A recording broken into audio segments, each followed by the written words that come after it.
Bien, buenos días para todos y para todas. En primer lugar, entonces, bueno, recordemos que estamos en la clase de química ciclo 6, ¿listo?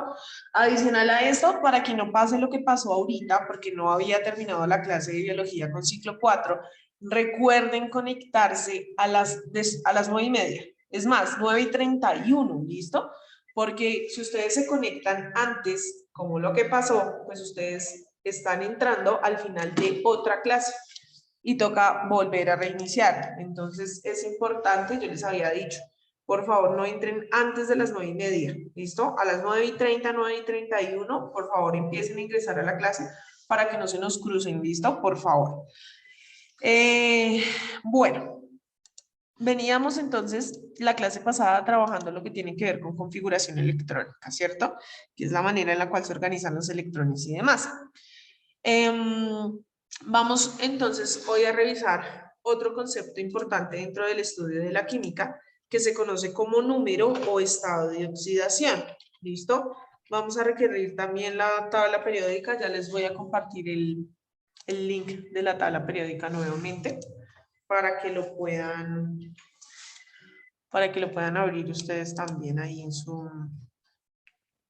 en su dispositivo.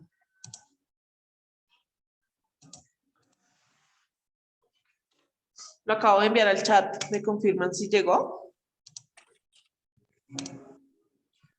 ¿Si llegó o no llegó? ¿Alguien me puede confirmar, por favor? Sí, profe. Listo, gracias. Señora. Gracias.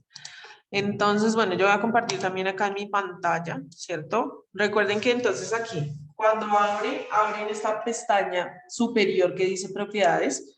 Entonces, por favor, vayan a la pestaña que está al lado que dice electrones. ¿Listo? Vayan a la pestañita que está al lado que dice electrones y entonces nos va a aparecer esta parte de acá. ¿Listo? Entonces, en esta tabla periódica, si nos paramos, por ejemplo, en el hidrógeno, ¿listo? Aparece acá en en el primer recuadro de esta parte, aparece algo que dice oxidation state. Pues está en inglés, pero básicamente lo que quiere decir es estado de oxidación, ¿cierto? Y aparecen entonces dos valores y también aparecen con cargas, ¿listo? Es decir, que el estado de oxidación son cargas, pueden ser cargas positivas o cargas negativas. Solamente existen esos dos tipos de cargas, ¿listo? Positivas o negativas para lo que tiene que ver con la formación de los compuestos. Entonces, ¿por qué? Porque positivo y negativo pues genera atracción. Y preciso y justo, pues digamos que otro de los temas posteriores es lo que tiene que ver con enlace químico. Entonces, siempre que un elemento tenga carga negativa, pues en la tabla periódica a nosotros nos van a mostrar, ¿sí? -1. Esa es una opción de estado de oxidación para el hidrógeno, -1. Coma, aparece coma separando una segunda opción. A veces puede trabajar con -1, a veces trabaja con 1 positivo. ¿Cómo sé que es positivo? Porque no tiene signo, ¿listo? Algunas otras tablas periódicas pueden llegar a poner el más, pero en general ya no se usa, porque se sobreentiende matemáticamente que si en un número no aparece signo, entonces es de manera positiva, ¿listo? Si vamos, por ejemplo, al litio, que es el elemento que está ahí debajito del hidrógeno, en los estados de oxidación aparece solamente uno positivo, ¿sí ven? No tiene signo, se sobreentiende que es positivo, o sea que solamente tiene una opción, ¿listo? Pero si, por ejemplo, vamos al carbono, ¿cierto? En el carbono nos van a aparecer ya varios numeritos ahí, pero entonces pilas. Los únicos que van a aparecer como opciones realmente para estado de oxidación del carbono son los que aparecen en negrilla, ¿sí ve que aparecen más resaltados? Entonces aparece, por ejemplo, el -4, ¿cierto? Sería una opción que sí funciona para él porque está en negrilla. En cambio, si se dan cuenta, lo que es -3, -2, -1, 1, 2 y 3, ellos no aparecen resaltados, pero son valores pues que ponen ahí numéricamente por tener un orden, pero si no está en negrilla significa que no es un estado de oxidación con el cual el carbono pueda contar. Y por el contrario, aparece el 4 positivo, o sea que las dos opciones de estado de oxidación para el carbono aquí serían -4 o +4, ¿listo? Estamos por ahora solo en la identificación del estado de oxidación en la tabla periódica. Si voy, por ejemplo, al oxígeno, que tiene número atómico 8, ¿cierto? Aparece únicamente en negrilla -2, o sea que ese es el estado de oxidación del oxígeno, -2. ¿Hasta ahí hay alguna pregunta?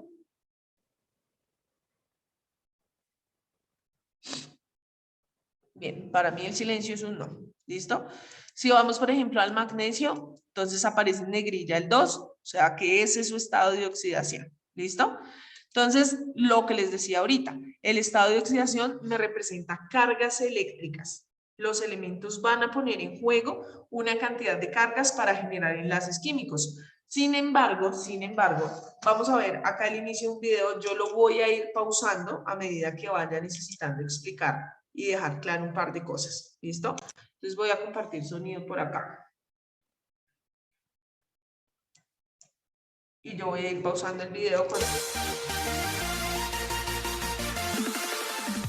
El número de oxidación, también llamado estados de oxidación, es el número de electrones que un átomo puede ganar o perder durante una reacción química de tipo redox. Para asignarles los números de oxidación a los elementos químicos se siguen ciertas reglas, las cuales son las siguientes. Para que le entiendas mejor a estas reglas, a continuación te las explico con unos ejemplos. Tenemos al nitrógeno molecular y de acuerdo a la regla 1, el nitrógeno al no estar unido con otro elemento diferente, su número de oxidación será 0.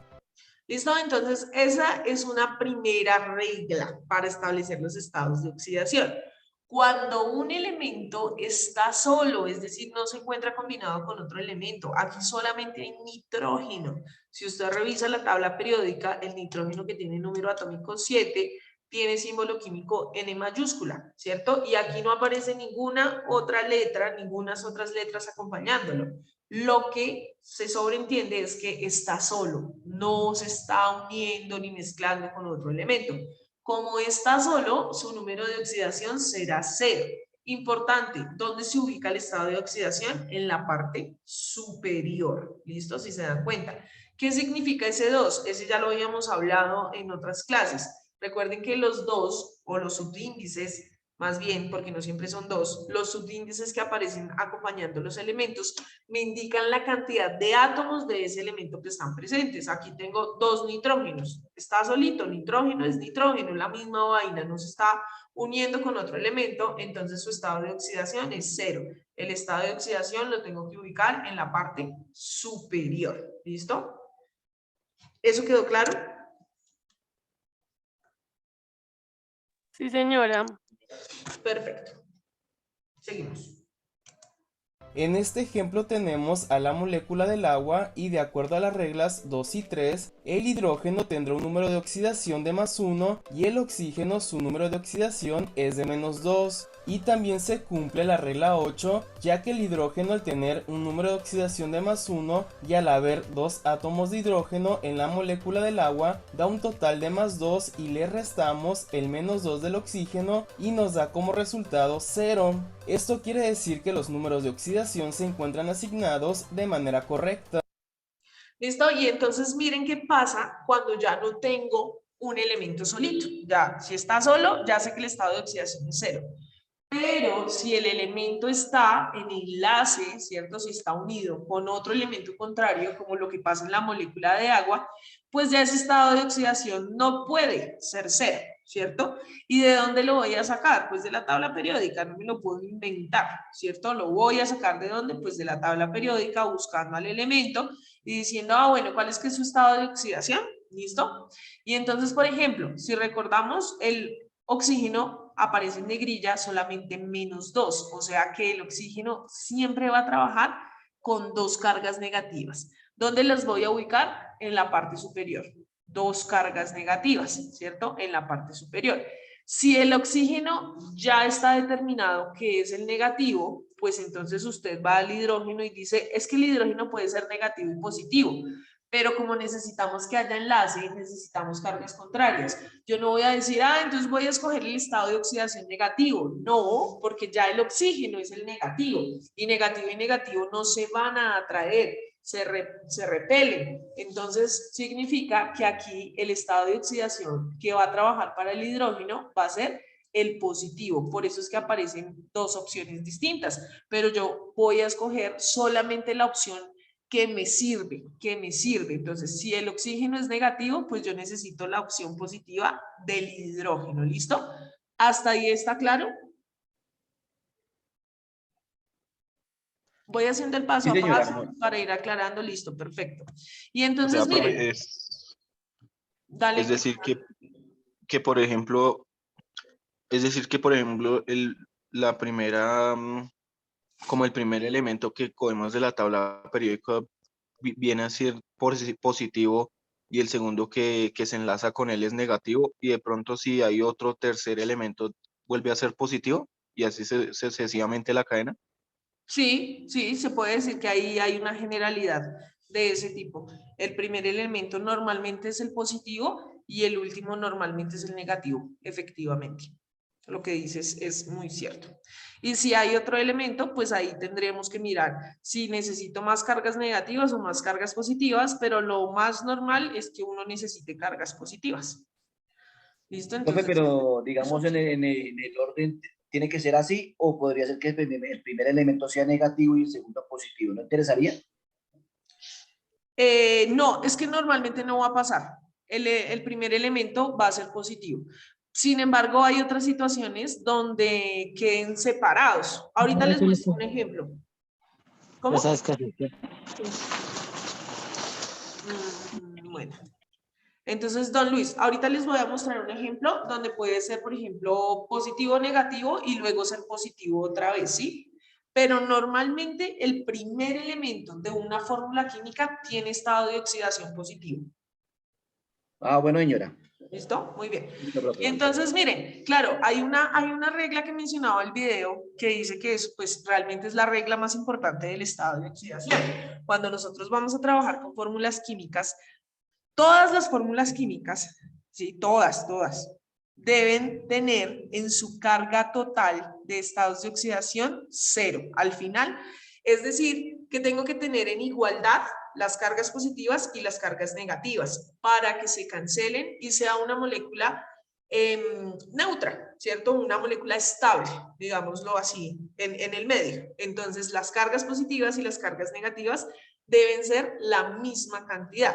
Y entonces, pues uno diría acá, si omitimos esta parte de abajo, ¿cierto? Revisemos solo los estados de oxidación, eso no está pasando. Tendría una sola carga positiva y dos negativas, ¿cierto? Eso pensaría uno justamente solamente viendo los estados de oxidación.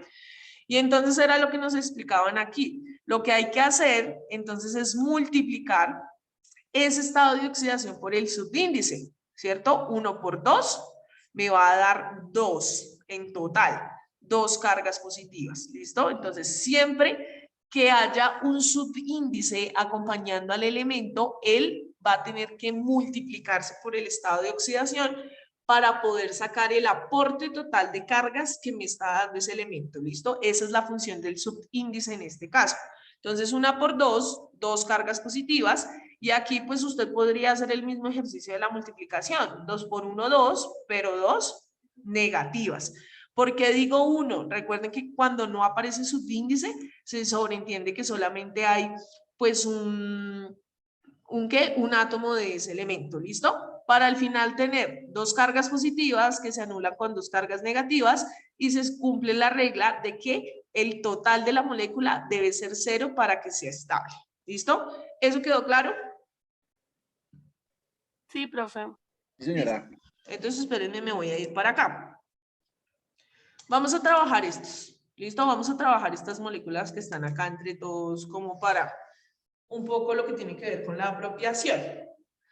Y entonces, recomendación, ubicar primero los estados de oxidación en esta molécula, Digamos que eso puede ir variando en cada molécula. Ubicar los estados de oxidación de los extremos. Es decir, voy a ubicar el estado de oxidación del hidrógeno y voy a ubicar el estado de oxidación del oxígeno. Entonces, nosotros acabamos de ver que el oxígeno tiene siempre ¿qué estado de oxidación? Ya se les olvidó. -2. Eso, -2, muy bien. -2. ¿De dónde lo saqué? Pues de la tabla periódica. Y esos son los más básicos, los que habría que aprenderse sería oxígeno -2, hidrógeno +1, excepto en algunos momentos. Ahorita les digo en qué momentos, ¿listo? Entonces, -2. Y entonces aquí ya voy sacando que esta es la parte negativa de la molécula, ¿cierto? El hidrógeno siempre que el hidrógeno se escribe de primeras en la fórmula, en este caso va a ser positivo. ¿Cuánto es que era el estado de oxidación positivo del hidrógeno? Más +1. uno. +1, muy bien. +1. Entonces ya estoy viendo que hay una contraposición, ¿cierto? Hay unas cargas positivas, hay unas cargas negativas. Tendría que ver si lo que necesito son más cargas positivas o si necesitaría más cargas negativas. Tendría que evaluarlo sacando la cuenta. Entonces, ¿cómo empiezo a llevar la cuenta? Multiplicando el estado de oxidación por el subíndice. ¿Cuánto da 1 por 3? ¿Está difícil? 1 por 3. 3. 3. 3 positivo en este caso, ¿listo? 3 positivo en este caso porque estoy hablando de cargas positivas, ¿listo?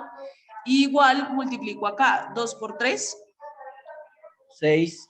6, pero entonces 6 6 positivo. negativas. 6 6, negativo. no. Sí, muy bien. 6 negativos. Uy, espérenme que faulla. Bueno, esos 6 negativas, porque precisamente pues ya sé que el estado de oxidación del oxígeno es negativo. Entonces usted empieza a decir, ah, vea, tengo 3 cargas positivas de este lado y 6 negativas de este lado. O sea que para poder equilibrar, anular, estabilizar, neutralizar eso, ¿qué tipo de cargas necesito aquí en el fósforo? ¿Positivas o negativas? Positivas. Positivas. ¿Cuántas? Una 3, profe. positiva. 3, Una. muy bien. 3, ¿listo? 3. Cosa que si usted pone como estado de oxidación acá para el fósforo más 3 y lo multiplica por el 1 que sería el subíndice, pues le va a dar 3 por 1, otra vez le va a dar 3, ¿cierto? Y cuando usted saque la cuenta final, entonces tiene 3 positivas más 3 positivas, 6. Y aquí tiene 6 negativas, se va a cancelar y automáticamente usted va a decir, ah, esta vaina es neutra, eso da 0. Y todas las moléculas deben precisamente tener esa organización, 0. ¿Listo? Al final la cuenta de los estados de oxidación debe dar 0 para que sea una molécula estable y funcional. ¿Eso quedó claro? Sí, O profe. sea que casi en todas las operaciones nos debe dar 0. En todas, en casi todas, no en todas. ¿Listo? En todas las moléculas estables debe dar 0. ¿Listo? Esa es la regla importante también del estado de oxidación. Bueno, Sergio. Ah, sí. Listo. Vamos a hacer uno más de estos. Entonces, ¿oxígeno cuánto? -2. -2. Muy bien. Si ven, es que ya se vuelve como un poco más mecánico. ¿Hidrógeno cuánto? Si está al principio de la fórmula. +1. +1. Muy bien. +1. Y entonces, ¿cuántas diapositivas llevo ahí? ¿Cuántas positivas llevo ahí? Una, profe. No, saca la cuenta. Recuerde que para saber el total de cuántas positivas llevo ahí, multiplico el estado de oxidación por el subíndice. ¿Cuánto da? 2. 2, muy bien. ¿Y cuántas negativas llevo ahí? 2, 2. profe. 6. Lleva 2 6. negativos. 6 negativas, profe.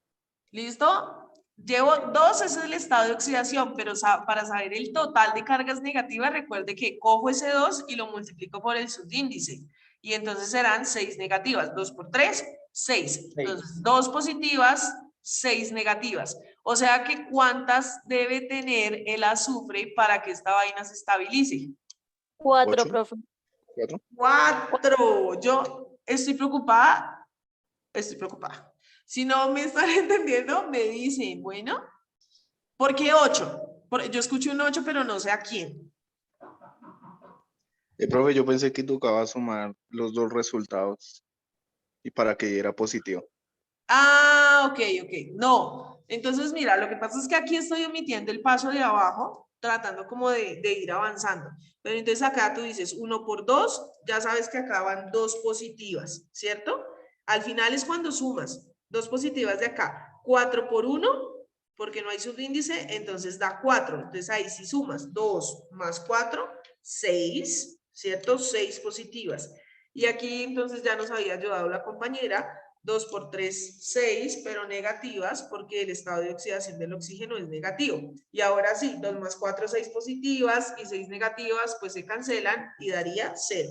¿Qué dicen? ¿Sí quedó claro o no? Sí, profe. Listo. ¿Y Sergio? ¿Y don Luis? Ah, listo, profe. Sí, sí, está sencillo. Listo. ¿Y don Luis? ¿Se fue don Luis?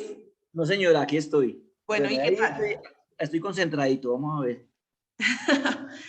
¿Uno más? Sí, yo creo que sí. Sí, Bueno, profe. entonces, este de acá abajito, ¿listo? Este de acá abajito, antes de pasar allí al otro concepto que vamos a trabajar. Entonces, estado de oxidación del oxígeno. -2. Muy bien. ¿Siempre? Sí, siempre. -2. ¿Listo? Y entonces no nos sabemos el del potasio. Bueno, yo sí me lo sé, pero ustedes de pronto no se lo saben. Entonces, ¿de dónde lo saco? Pues de la tabla periódica. Y él solamente tiene una opción. ¿Listo? El potasio está acá. Y su estado de oxidación, si ven que solamente aparece en negrilla el 1 positivo, entonces es 1 positivo. Entonces, simplemente venimos y ubicamos acá. La única opción que tiene el potasio es ser 1 positivo. Y entonces empiezo a sacar la cuenta. 1 por el 1 de acá, pues me da 1, ¿cierto? El aporte total del potasio es solo una carga, 1 por 1. Luego multiplico entonces el del oxígeno, 2 por 3, 6 acá, ¿cierto? Primero los extremos, luego voy a los medios. Pero entonces el oxígeno es negativo, entonces son 6 cargas negativas. Una positiva versus 6 negativas. Entonces, ¿qué estado de oxidación deberá tener el cloro para que eso se estabilice? 5, profe. 5. 5 positivo. ¿Listo? Más 5. Cosa que cuando usted lo multiplique por el subíndice 5 por 1, pues 5. Y entonces ahí sí abajito, pues saca la cuenta, ¿cierto? Y dice una carga positiva más 5 positivas son 6 positivas. Versus 6 negativas, pues esa vaina vuelve y da 0. ¿Sí ven que siempre da 0? Ahora, pues ustedes van a decir, ay, eso del cloro, o sea que uno sí se lo inventa y así nomás. No, vamos a la tabla periódica y se va a dar cuenta que dentro de las opciones del cloro en la tabla periódica debe aparecer el 5 positivo como opción. Adiós. ¿Sí lo ven ahí en negrilla? Entonces, el cloro tiene varias opciones. El cloro es uno de los elementos más amigables de la tabla periódica. Y entonces él puede tener -1, 1, 3, 5 o 7. Y en este caso, en ese compuesto, está trabajando con 5 positivo. ¿Listo? ¿Alguna pregunta hasta ahí? No, señora. Perfecto. Y entonces, bueno, ¿para qué esos estados de oxidación? Entonces resulta que esos estados de oxidación se vuelven importantes y como lo he venido mencionando a lo largo de la clase, porque hablan de enlace, de atracción, de cómo unos elementos tienen cargas positivas, otros elementos tienen cargas negativas y se unen entre ellos, ¿listo? Y a esa unión entre elementos iguales o distintos, nosotros en química pues le llamamos enlace químico. Y resulta que el enlace químico hay de distintos tipos. Los más importantes son el enlace iónico y el enlace covalente. Sin embargo, hay algunas moléculas que hacen también enlace metálico, ¿cierto? Y efectivamente, pues tienen que ser elementos con ese carácter metálico, básicamente. Pero los más comunes y los más importantes son el enlace iónico y el enlace covalente. Entonces, ¿qué pasa en un enlace iónico? Un poco como trata de ver aquí la imagen, son átomos, ¿no? Pues bueno, no es el modelo atómico actual, es el modelo atómico de Rutherford, pero nos sirve para representar.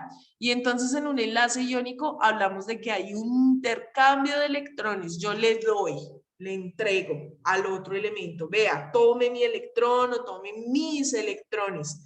¿Cómo represento eso? Pues a través de estas cargas. ¿Listo? Entonces, lo positivo significa perder en química. Entonces, yo digo, tome mis electrones. Ellos están donando electrones. ¿Listo? Eso es un enlace iónico, un intercambio o una entrega, una transferencia de electrones. ¿Listo? Le doy mis electrones. Y en el enlace iónico, por el contrario, lo que hacen es que comparten.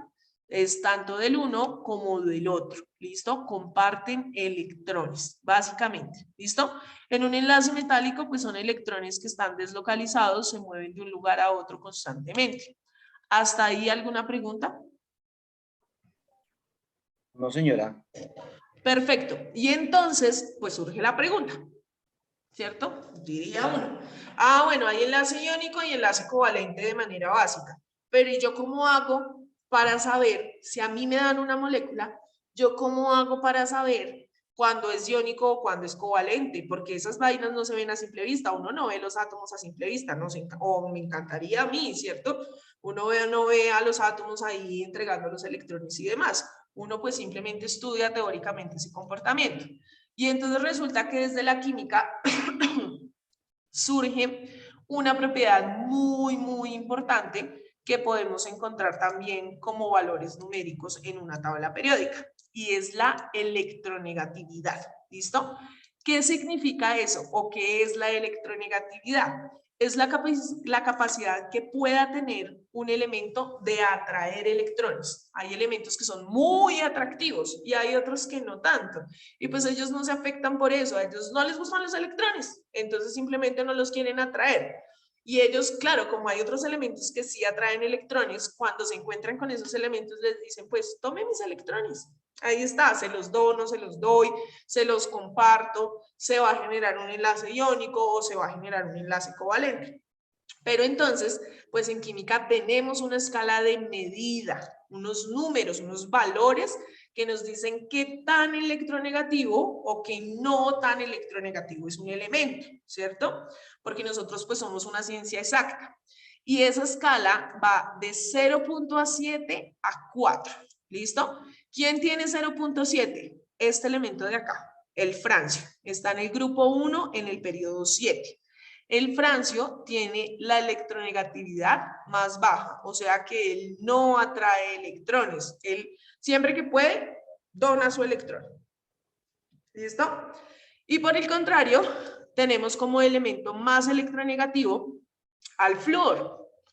Él tiene una electronegatividad entre 3.98 y 4, que es el valor máximo dentro de la escala de electronegatividad. O sea que es muy atractivo. Al flúor lo ve un electrón y de una se va para donde él está. ¿Listo? Básicamente eso es el concepto de electronegatividad. Esos valores también los voy a encontrar pues en la tabla periódica, ¿cierto? Específicamente ya están determinados, son medidas, es una escala de medida y pues no los podemos inventar, básicamente. Adicional a esto, pues no sé si alguien se percató o se dio cuenta, aquí solamente viene hasta el grupo 7A, o sea que hace falta un grupo, porque nosotros ya estudiamos tabla periódica y decíamos, vea, hace falta recuerde que son 18 grupos. ¿Por qué no aparece el grupo número 18 en la electronegatividad? Resulta que el grupo número 18 se llama los gases nobles. Y se llaman así porque se creen de la nobleza, ¿no? Se creen más que los demás en la tabla periódica. Y ellos no registran valores de electronegatividad.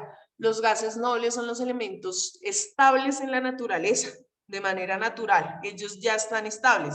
Entonces ellos no necesitan ni atraer ni regalar electrones. Ellos ya tienen los electrones suficientes para ser estables en la naturaleza.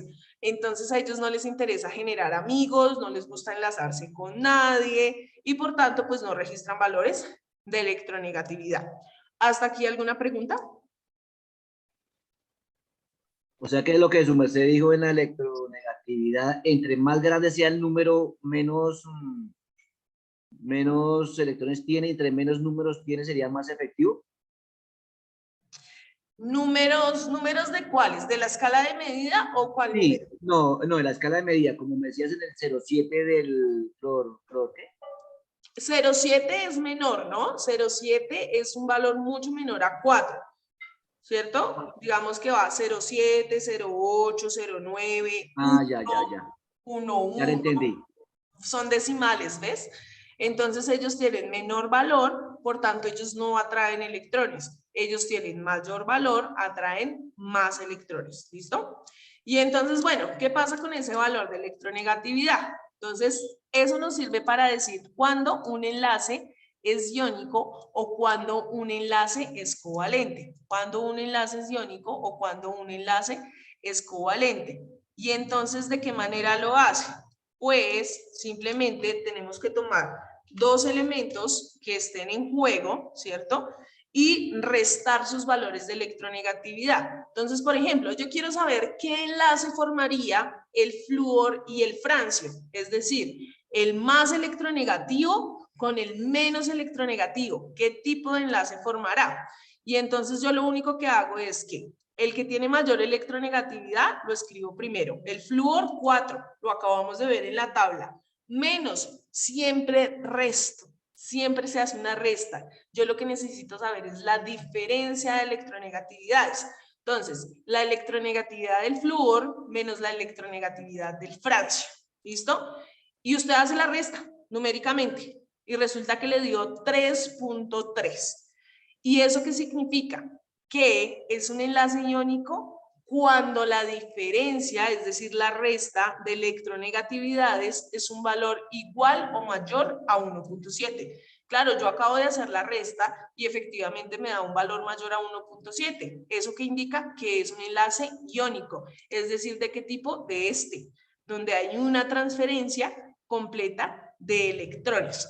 Por el contrario, si yo tengo dos elementos en juego, como por ejemplo aquí voy a ponerlo con el carbono y el hidrógeno, son los que yo escogí, ¿listo? Uno escoge los elementos. Entonces, si yo quiero hacerlo con el carbono y el hidrógeno, entonces lo mismo, hago la resta. El de mayor electronegatividad menos el de menor electronegatividad. ¿De dónde saco estos valores? Pues de la tabla, ¿listo? Y entonces digo, la electronegatividad del carbono menos la electronegatividad del hidrógeno. Cuando hago la resta me da 0.4. ¿Y qué pasa ahí? Pues se establece que es un enlace covalente cuando la diferencia de electronegatividades es un valor menor a 1.7.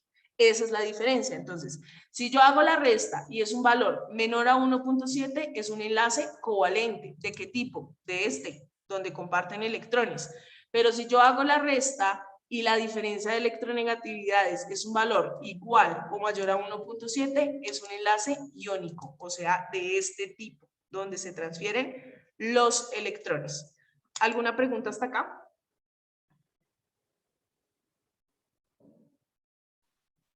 Uy, ese silencio me preocupa. señora. ¿Y cuál sería el punto intermedio entre los dos enlaces? Sergio, ¿cómo así punto intermedio? Ah, ya te entendí, o sea, es el 1.7, ¿no? O sea, menor es covalente y mayor es iónico de 1.7, ¿no? Sí. Ese es como el intermedio. Exacto, esa es como la referencia, el punto de referencia es 1.7. Si es igual o mayor a 1.7, entonces es iónico. Si es definitivamente menor a 1.7, entonces es covalente. ¿Listo? A ver, entonces mirando, yo les voy a mostrar aquí mi tablita. ¿Listo? Díganme qué tipo de enlace, si es covalente o iónico, el que se forma entre el hidrógeno y el oxígeno. Háganlo para el hidrógeno y el oxígeno y díganme qué tipo de enlace es. De una vez vamos diciendo, el agua es una molécula que tiene enlace de qué tipo. Ahí están los valores en pantalla. Háganlo con el hidrógeno y el oxígeno. Aquí está el hidrógeno, se los voy a señalar. Ahí. Aquí está el hidrógeno y aquí está el oxígeno. Entonces ya saben que tienen que hacer la restica y a ver cuánto les da esa restica. ¿Y qué tipo de enlace? Covalente. ¿Cuánto te dio la diferencia? ¿Cuánto te dio la resta? Profe, es covalente porque me dio 1.2. Menos 1.2, profe. ¿Cómo así que menos? Yo dije el mayor menos el menor. ¿Listo? Entonces, sí es covalente, muy bien, señorita, pero entonces, acuérdate que no haces el menor menos el mayor, sino siempre el mayor menos el menor. ¿Listo? Y efectivamente es covalente, como menciona la compañera y como menciona don Luis, porque Es que no me he dado cuenta cómo te llamas. ¿Eres Julis? No, profe, Laura López. Laura. Ah, Laura. Muy bien, Laura ha estado súper activa en clase. Excelente. Laura, entonces, como dice Laura y como dice don Luis, entonces es un enlace covalente, porque como da 1.2, es un valor menor a 1.7. Entonces es un enlace covalente. ¿De qué tipo? Donde comparten sus electrones. Y ese es el enlace que se forma en la molécula de agua. Ellos comparten los electrones, ¿cierto? El hidrógeno, recuerden que tiene número atómico 1, solamente tiene un electrón. Como solamente tiene un electrón, el hidrógeno no viene y le dice al oxígeno, hola, don oxígeno, solamente tengo un electrón, tómese lo regalo. No, el hidrógeno dice, hijo de madre, solamente tengo un electrón, yo lo tengo que cuidar porque eso es lo único que tengo. El que se quiera unir conmigo, que lo comparta, pero no se lo voy a regalar así nomás porque es lo único que tengo. Entonces, el oxígeno le dice, tranquilo, podemos compartir. Y simplemente, entonces se genera la molécula de agua que conocemos pues hoy en día, que por esa razón también logramos establecer ahorita con los estados de oxidación, porque es que son 2 átomos de hidrógeno y 1 de oxígeno, y es por sus estados de oxidación, ¿cierto? Ya sabemos que el hidrógeno tiene +1, el oxígeno tiene -2, y entonces lo que necesita es precisamente compartir electrones, ¿listo? Que se ve más o menos de esta manera la molécula de agua, básicamente. Esta vaina, ya, acá, como esta, ¿cierto? H2O, así en tridimensional. Listo, compañeros y compañeras. Les voy a dejar tarea. Les voy a dejar tarea porque resulta que esto ha ido avanzando una cosa loca. Entonces, ¿cuál va a ser la tarea? Del módulo van a trabajar de la pregunta, solucionar de la pregunta 39 a la 100. Vayan trabajándola, ¿listo? Vayan trabajándola. Lo importante es que vayan trabajándola. Dentro de 8 días yo voy a ir retomando, voy a ir mirando cada respuesta, corrigiendo, retroalimentando, pero es importante que lo vaya trabajando, ¿listo? Hay algunas cosas que ya hemos venido hablando, que hemos venido explicando, van a ser mucho más sencillas. Hay otras que requieren investigación, lo investigan y lo vamos hablando, ¿listo? Vayan trabajando y la próxima clase vamos a ir solucionando. ¿Quedó claro? Se me acabó la clase. Sí, profe, gracias. Bueno, nos vemos dentro de 8 días. Que estén bien. Hasta luego. Del módulo, eso es del módulo, ¿no? Luego nos dicen de dónde. Solucionar de la pregunta 39 a la